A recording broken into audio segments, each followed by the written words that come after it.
보게 되어 말씀 함성 기도와 함성 찬양. 다니엘서 12장 12절 말씀. 기다려서 1335일까지 이르는 그 사람은 복이 있으리라.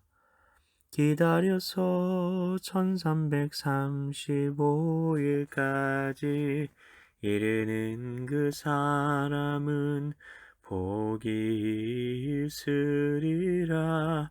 기다려서 1335일까지 이르는 그 사람은 복이 있으리라. 말씀 기도입니다. 하나님 아버지, 1335일은 3년 6개월의 시간입니다.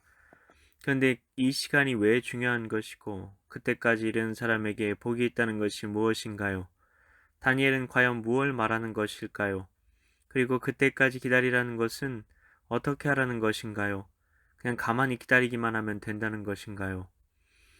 예수님께서는 그러므로 너희가 선지자 다니엘이 말한 바 멸망에 가증한 것이 거룩한 곳에 선 것을 보거든 읽는 자는 깨달을진저라고 말씀하셨습니다.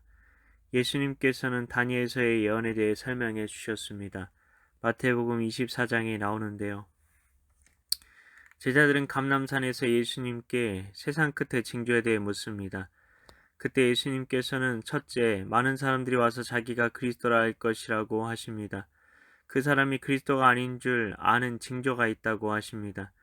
민족이 민족을, 나라가 나라를 대적하여 일어난 난리가 일어나게 될 것이고 곳곳마다 기근으로 인한 굶주림과 목마름이 있을 것이며 지진이 있을 것이라고 합니다. 그러나 이런 것 때문에 세상 끝이 왔다고 생각하지 말라는 겁니다. 그때 나타난 자기가 그리스도라 하는 이들은 다 가짜라는 겁니다. 이건 시작일 뿐이라고 합니다. 그때 많은 사람이 실족하는 일이 일어날 겁니다. 함정에 빠져 타락하게 된다는 겁니다. 주님을 버린다는 겁니다. 그래서 서로 고발하고 서로 미워하는 일이 교회 안에서 일어난다는 겁니다. 어느 누구도 믿을 수 없게 된다는 겁니다. 그리고 거짓 선지자들이 신비한 능력을 선보이며 많은 사람을 미혹하여 진리를 떠나게 할 것입니다. 은사주의에 빠지고 신비주의에 빠진 이들은 그들이 하는 말이 참이라고 생각해서 복음을 떠나 불법이 삶이 된다는 겁니다. 그래서 결국 예수님의 말씀의 중심이 사랑만 하며 사는 삶인데 그 사랑의 불이 교회 안에서 사람들 안에서 꺼져 버린다는 겁니다. 둘째, 그 끝날에 어떻게 해야 하느냐는 겁니다. 근데 주님께서는 끝까지 견디는 자가 구원을 얻는다고 말합니다. 그래서 다니엘서에서 기다리라는 말은 끝까지 견디라는 말입니다. 그 고난의 때 우리가 적극적으로 할 수 있는 것은 견뎌내는 것 뿐이라는 겁니다. 견뎌내는 것은 그냥 가만히 버티고만 있는 것일까요? 아닙니다. 천국 복음이 모든 민족에게 증언되기 위해 온 세상에 전파되어야 한다는 겁니다. 그렇게 복음이 모든 민족에게 전해지면 그때 선지자 다니엘이 말한 멸망에 가증한 것이 거룩한 곳에 선 것을 보게 될 것입니다. 그때 유대에 있는 자들은 산으로 도망하라고 합니다. 유대인들 중에도 믿는 자들이 있을 테니 유대인들에게만 해당되는 말씀처럼 보일 수도 있겠지만 끝날 오게 될 대환란은 유대인들에게만 오지는 않을 것입니다. 이때는 도망쳐야 하는 때입니다. 마치 로마의 대학살 속에서 카타콤에서 살았던 것 같은 마지막 고난의 때가 오고 있다는 겁니다. 드디어 복음을 전할 수 없는 완전한 영적인 어둠의 때가 옵니다. 멸망에 가증한 곳이 거룩한 곳에 서게 될 때 그렇게 된다는 겁니다. 거룩한 곳은 하나님의 성전을 말합니다. 성전에서 더 이상 예배드릴 수 없게 된 겁니다. 교회 안에 우상들이 세워지고 그 우상에게 예배해야 하는 때가 온다는 겁니다. 진짜 성도들은 그런 예배를 드릴 수 없을 것이고 그 예배를 거부하는 이들을 추격하는 대학살이 시작될 겁니다. 그래서 피해야만 한다는 겁니다. 이때 큰 환란이 있을 것이라고 마태복음 24장 21절에서 말씀하십니다. 이 환란은 창세로부터 없었고 앞으로도 없을 환란이기에 마지막 대환란임을 알 수 있습니다. 그런데 주님께서 그 날들을 택하신 자들을 위해 감해 주신다고 하십니다. 왜요? 어차피 택함을 받았으면 무조건 군 아닌가라고 말하는 분들이 계신데 여기서 우리는 그 답을 찾을 수 있는 겁니다. 택함을 받았어도 배도할 수 있고 미혹될 수 있고 박해륜의 믿음을 저버리면 구원에서 떨어질 수 있다는 것을 분명히 말하고 있는 겁니다. 그러니 택함 받은 자들도 박해의 날수를 줄여주지 않았으면 구원을 받지 못할 것이라 말씀하신 것 아닙니까? 우리는 신앙이 현재형임을 기억해야 합니다.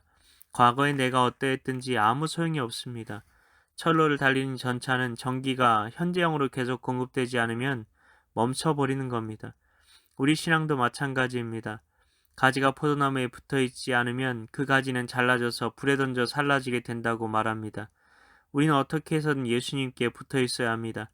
그분에게 24시간 365일 붙어 있는 것은 과한 것이 아닙니다. 가지에게 너는 매 순간 나무에 붙어 있을 필요가 없으니 잠시 떨어져 있어 라고 하면 뭐라고 할까요? 떨어지는 순간 나는 이미 죽은 거야. 그러니 나는 나무와 절대 떨어질 수 없어 라고 말하지 않겠습니까? 나는 주님과 얼마만큼 연합되길 원하고 있나요? 너무 과하게 믿음의 신앙생활을 하고 싶지 않다고 생각하고 있진 않나요? 요한계시록의 한때, 두때, 반때에다가 30일을 더하면 1290일이고 또 거기에다 45일을 더하면 1335일이 됩니다. 30일은 적그리스도 통치 42달이 지난 후 마지막 일곱째의 대접 심판으로 온 세상이 황폐케 되어지는 기간이고 45일은 기다림의 기간으로 곧 황폐한 땅이 다시 회복되는 기간입니다. 노아의 심판의 때에 비유하면 30일은 홍수가 온 지면에 150일 동안 창이란 것과 같고 45일은 노아가 방주 안에서 1년 10일 동안 지면의 물이 마르기를 기다린 기간과 같은 겁니다. 마지막 환란의 때가 다가옵니다. 그날을 위해 내 믿음을 준비하지 못한다면 어떻게 될까요? 하나님 아버지, 오늘 말씀을 통해 마지막 때를 우리가 어떻게 준비해야 하는지 보게 됩니다. 하나님, 우리가 주님과 얼마나 연합되길 원하고 있는지 돌아보게 하여 주셔서 모든 순간 주님과 연합된 관계만이 내가 마지막 때를 버텨낼 수 있는 힘이 될 수 있음을 알게 하소서. 그리하여 우리가 주님과의 관계 안에서 주님을 어떤 상황 속에서도 의지하고 신뢰하는 믿음을 갖게 하소서.